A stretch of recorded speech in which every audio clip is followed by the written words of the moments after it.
Now we will do heating effect of electric current. Important topic class 10 का NCERT की important examples करते हैं. important topic है heating effect of electric current. जो battery है, battery में केमिकल रिएक्शन होती है. बताया था मैंने, केमिकल रिएक्शन से क्या होता है, पोटेंशियल डिफरेंस क्रिएट होता है. अगर पोटेंशियल डिफरेंस क्रिएट होगा, पोटेंशियल डिफरेंस क्या होता है, वर्क डन, कितना काम किया एक पॉइंट से दूसरे पॉइंट तक चार्ज को फ्लो करने में. चार्ज फ्लो को क्या कहते हैं पर यूनिट टाइम में, करंट. अगर पोटेंशियल डिफरेंस ये बैटरी के along potential difference, high potential low potential का डिफरेंस होगा तभी करंट फ्लो करेगा. केमिकल रिएक्शन बैटरी में क्या, सेल में क्या चल रही है, केमिकल रिएक्शन चल रही है और पोटेंशियल डिफरेंस क्रिएट होगा. पोटेंशियल डिफरेंस क्रिएट होने से करंट फ्लो कर जाए. राइट.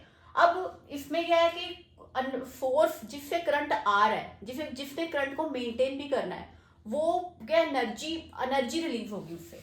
कुछ एनर्जी, जैसे फैन चल रहा है, कुछ एनर्जी करंट को मेंटेन कर रही है. ब्लेड्स जो है फैन की, वो उसे रोटेट करने में एनर्जी लग रही है. कुछ टाइम बाद क्या होगा कि फैन गर्म हो जाएगा, वो कुछ एनर्जी डिसिपेट हो रही है. Right. Heating effect of current में क्या है, क्या कहता है, consider a current I flowing through a resistor of resistance R. एक रेजिस्टेंस है, रेजिस्टर है जिसकी रेजिस्टेंस आर है, उसमें से करंट फ्लो कर रहा है. लेट द पोटेंशियल डिफरेंस कह रहा है कि जो रेजिस्टर है उसमें से करंट फ्लो कर रहा है आई. पोटेंशियल डिफरेंस लेट कर लो V है. दोनों में जो पोटेंशियल डिफरेंस है दो पॉइंट्स में वो V है. Let T be the time during which charge Q flows. Time T during which charge flow कर रहा है टाइम T में. Work done in moving the charge through potential difference. Work done क्या होता है, पोटेंशियल डिफरेंस क्या होता है, बताया था, work done in moving the charge from one point to another. तो वर्क डन क्या हो गया, work done is equal to V into Q. इसमें कुछ फॉर्मूले जो आपको लर्न करने हैं. ठीक है. Work done, therefore the force must apply, force apply करेगा कितनी एनर्जी, वर्क डन इतना काम करना है, एक पॉइंट से दूसरे पॉइंट तक चार्ज को फ्लो करवाने में इतना काम करना है, वर्क डन. तो फोर्स क्या, एनर्जी प्रोड्यूस करेगा, फोर्स मल्टीप्लाई करेगा एनर्जी किसके इक्वल, वी क्यू के, क्योंकि इतना काम करना है. पोटेंशियल डिफरेंस क्रिएट हुआ, इतना काम करना है चार्ज को फ्लो कराने में. Flow of charge by unit time is known as current, तभी करंट फ्लो करेगा. इतना काम करना है तो एनर्जी, फोर्स एनर्जी इतने इक्वल टू, एनर्जी भी तो चाहिए वर्क करने के लिए, एनर्जी चाहिए कितना, कितनी energy, energy equal to V Q. Work और एनर्जी सेम है. Right. Hence power, power input to the circuit by the source. Power क्या होती है, what is power, power is equal to energy upon time. ये learn कर लो, कितनी energy produce हुई पर यूनिट टाइम में, वो पावर है. एनर्जी किसके इक्वल, वी क्यू के इक्वल, जितना वर्क डन करना है. Right. Power is equal to energy upon time. अब पावर की, एनर्जी की जगह मैं क्या लिख सकती हूँ, V Q upon T, V Q upon T. और ये क्या होता है, Q इज इक्वल टू, पहले पढ़ाया था मैंने, I is equal to current क्या है, Q अपॉन टी, और Q is equal to I T. Last lecture में मैंने बताया था. और पावर का फॉर्मूला क्या हो गया, V, Q की जगह आई टी पुट कर सकते हैं. कितने फॉर्मूले बन जाते हैं, ये काम आएंगे, T और T कैंसल, और P is equal to V I. Power का फॉर्मूला क्या होगा, वोल्टेज इंटू करंट. और पावर का फॉर्मूला क्या बन सकता है, पावर क्या है, एनर्जी अपॉन टाइम. एनर्जी क्या है, जो वर्क डन, जो काम करना पड़ रहा है एक पॉइंट से दूसरे पॉइंट तक चार्ज को फ्लो करवाने के लिए, उतनी एनर्जी के इक्वल होगा. उतनी एनर्जी वर्क करने के लिए क्या चाहिए, एनर्जी चाहिए ना, जो फोर्स अप्लाई करेगा. V Q upon T, V Q is I T, Q is I T put करके V I, power is equal to V आई.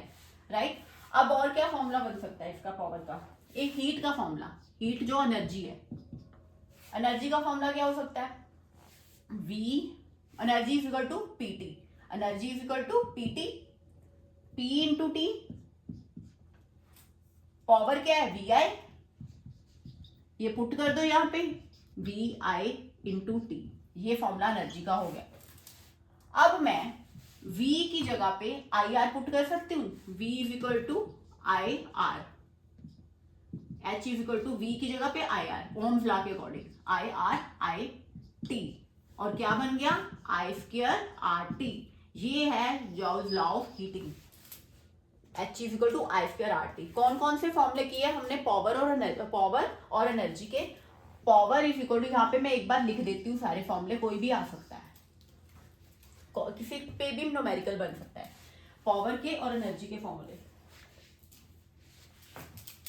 इसके इन फॉर्मूलाज के बेसिस पे ही न्यूमेरिकल्स हैं जॉल्स लॉ ऑफ हीटिंग के। पावर क्या होती है, power is equal to energy upon time, right. अब power is equal to energy क्या है, work done is V Q upon time. Power is equal to, Q की जगह मैंने आई टी पुट किया था, I T upon T, T और T cancel, V I. ये एक फॉर्मूला याद रखना है, power is equal to V I, power is equal to V I. अब और क्या था, H is equal to heat का formula, heat energy is equal to P T, power into time, power का क्या है V I into time. Power का formula V I, heat का formula V I T, power का formula V I, इसका V I T, और heat का क्या बन सकता है, अभी बनाया हमने I²RT। वी की जगह IR पुट कर देंगे तो I²RT, राइट। और भी फॉर्मूले हैं इसके, अगर मैं यहां V इक्वल टू IR कर दूं, power is equal to IR, क्या बन गया I²R। हीट का, पावर का VI, हीट का VIT, यहाँ हीट का I²RT, पावर का I²R, power I²RT, heat power VI, heat VIT। क्यों, पावर इक्वल टू एनर्जी वाले टाइम होता है ना, वो हीट के फॉर्मूले में टाइम आ रहा है, हीट के फॉर्मूले में time P into T, right. I²RT, VI VIT। अब हम करते हैं numericals.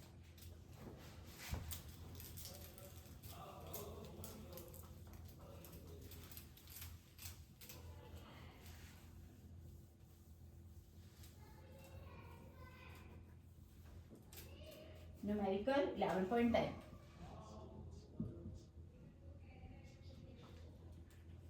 Electric iron consumes energy at the rate of 840 what. What क्या होता है, पावर दी हुई है 840 what. When heating is at the maximum rate and 360 what. Energy जो कंज्यूम हो, आयरन जो कंज्यूम कर रहा है एनर्जी किस रेट पे, 840 वॉट। एनर्जी का पावर इतनी, पावर जो है वो इतनी कर रहा है, कंज्यूम कर रहा है। और मैक्सिमम 360 वॉट कब होती है, जब when heating at the minimum, जब हीटिंग कम होगी तो इतनी पावर कंज्यूम हो रही है। वोल्टेज कितनी है, 220, voltage is 220। What are the current and resistance in each case. पहला केस क्या है, जब मैक्सिमम एनर्जी आयरन कंज्यूम कर रहा है, इतनी पावर है 840। फिर मिनिमम वाली कौन सी है, पावर 360। पहले केस में वोल्टेज कितनी है, 220 है। पहले केस में क्या कह रहा है कि कितना करंट और रेजिस्टेंस होगा। पहले करंट निकालेंगे। करंट कैसे निकालेंगे, P दिया हुआ है, V दिया हुआ है, I निकालना हमें पता है, P is equal to VI, I is equal to P upon V, power upon voltage. Power कितनी है 840, वोल्टेज कितनी है 220, 840 अपॉन 220, तो हमारे पास आ गया करंट कितना है 3.82 एम्पियर।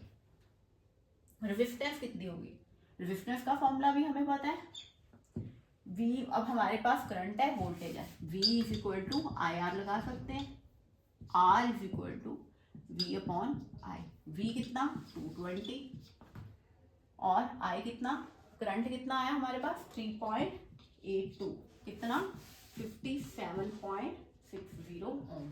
फिर देख लो, पहले मैक्सिमम पावर है, मैक्सिमम एनर्जी आयरन कंज्यूम करता है, तो कितनी है 840। कहता है रेजिस्टेंस निकालो और करंट। पहले करंट निकाल, P equal to VI formula लगेगा, P अपॉन V हमारे पास I आ गया, V इक्वल टू IR लगा के ये। सिमिलरली यही 350 वॉट है, ये भी इसी तरह करेंगे। पहले P इक्वल टू VI निकाल के क्या वो आ जाएगा, करंट आ जाएगा, और V इक्वल टू IR से हमारे पास R आ जाएगा। सेकेंड केस भी ऐसे ही है। What are the current and resistance in each case, दोनों में सेम फॉर्मूला लगेगा। अब next 11.11 100 joule of heat is produced each second in a 4 ohm resistance, means heat given, heat joules में होती है ना, 400 joules heat is given each second, resistance R is given 4 ohm, find the potential difference, time भी given है कितना 1 second, क्या निकालना है हमने पोटेंशियल डिफरेंस, मीन्स V निकालना है। क्या फॉर्मूला लगेगा, V निकालना है हमने, क्या फॉर्मूला होता है V निकालना है, हीट इज इक्वल टू कौन सा लगा सकते हैं, I स्क्वायर RT होता है फॉर्मूला, हमारे पास R है, हीट है, T है, I निकाल सकते हैं, I निकाल के तो V निकल आएगा। एक तो ये फॉर्मूला, ये निकाल के देख लेते हैं हम, पहले इससे I निकालेंगे, ये जॉउल्स ऑफ हीटिंग है ना, I is equal to H कितना 400 upon resistance 4 into time 1 under root आएगा, क्योंकि I स्क्वायर है ना यहाँ पे। तो ये हमने किया, अगर हम इसे सॉल्व करेंगे 100 जाउल्स है, 400 नहीं है 100 जाउल्स है, मैंने गलती से लिख दिया है ना, 100 है, 100 जाउल्स। इसे सॉल्व करेंगे, हमारे पास करंट आ जाएगा, कितना करंट है 5 ओम, हमारे पास करंट 5 ओम आ गया।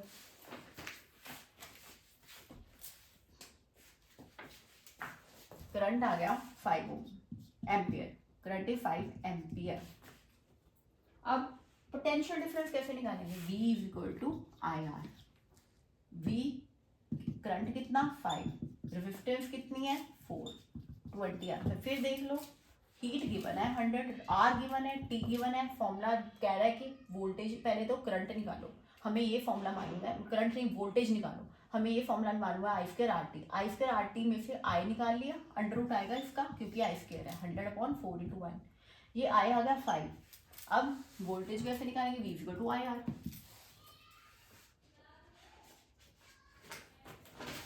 नेक्स्ट इज इलेक्ट्रिक पावर का 11.12। पावर क्या होती है, पावर के सभी फॉर्मूले मैंने करवा दिए हैं, और देख लो पावर के फॉर्मूले क्या है, power is equal to energy upon time. इससे हमने क्या पहले निकाला था, P is equal to VI, P is equal to और क्या I स्क्वायर R, क्योंकि अगर मैं V की जगह IR पुट कर दूं तो I स्क्वायर R आ जाएगा ना, ये भी हो गया। एक और फॉर्मूला बनता है पावर का, वो क्या V square upon R, V square upon R, वो कैसे बनता है, अगर I की जगह मैं वोल्टेज की फॉर्म में लूँ, V is equal to IR, I is equal to V upon R, अगर मैं I की जगह V अपॉन R लिखूँ, P is equal to V upon R का whole square R, V square upon R square into R, R और R cancel, V square upon R। ये 3 फॉर्मूले power के लर्न करने हैं आपको, P is equal to by R, P is equal to I square R, P square equal to V square upon R। और heat के फॉर्मूले क्या आए थे, I square RT, H is equal to heat is equal to V I T, H is equal to I square V square upon R T। ये तीनों फॉर्मूले भी लर्न करने हैं आपने हीट के और पावर के, ये न्यूमेरिकल्स में काम आते हैं। Power is equal to V to I square R, V square upon R, heat is equal to I square RT, VIT, V square upon RT।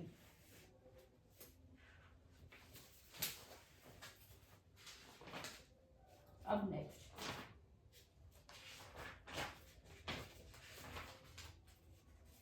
T को ऐसे स्मॉल ही लेते हैं, ऐसे कोई फर्क नहीं पड़ता, T को स्मॉल ही लेते हैं।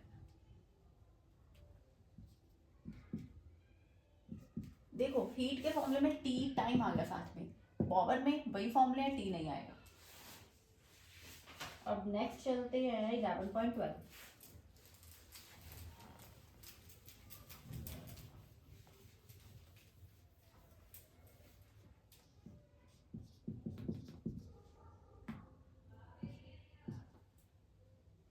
Electric bulb is connected to voltage 220 volt,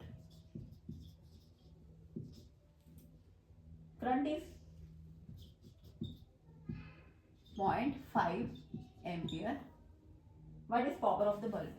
power निकालनी है, बहुत सिंपल है, V और I दिया हुआ है, P equal to V into I, 220 into 0.5, right. इसे मल्टीप्लाई करेंगे तो हमारे पास आंसर आ जाएगा 220 इंटू 0.5 110। पावर के यूनिट्स क्या होंगे? वॉट। वॉट इज, ये क्या है? वॉट। करंट क्या किस में होता है? एम्पियर में। वोल्टेज वोल्ट में, वोल्ट एम्पियर, जॉल पर सेकंड भी कहते हैं इसे, वॉट। अब 11.13 लास्ट न्यूमेरिकल 11.13।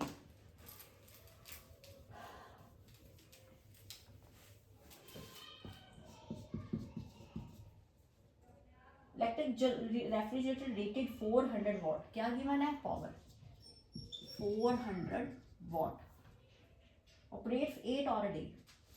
जो जनरेटर है दिन के 8 घंटे चलता है, 8 और पर डे, पावर कितनी है? 400।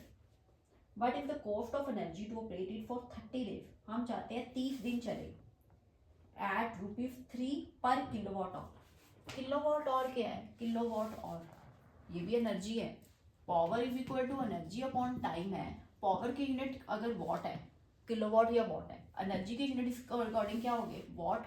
टाइम के सेकेंड, वॉट सेकेंड, या फिर अगर ये किलोवाट में है, पावर किलोवाट में हो और टाइम हो और में, तो एनर्जी की यूनिट क्या बने? किलोवाट आवर बने ना। तो फिर किलोवाट आवर क्या है? एनर्जी है। Kilowatt hour is energy. हम चाहते हैं कि कॉस्ट पता चले, energy to operate it for 30 days, 30 दिन के लिए, गिवन क्या है? ₹3 पर किलोवाट आवर,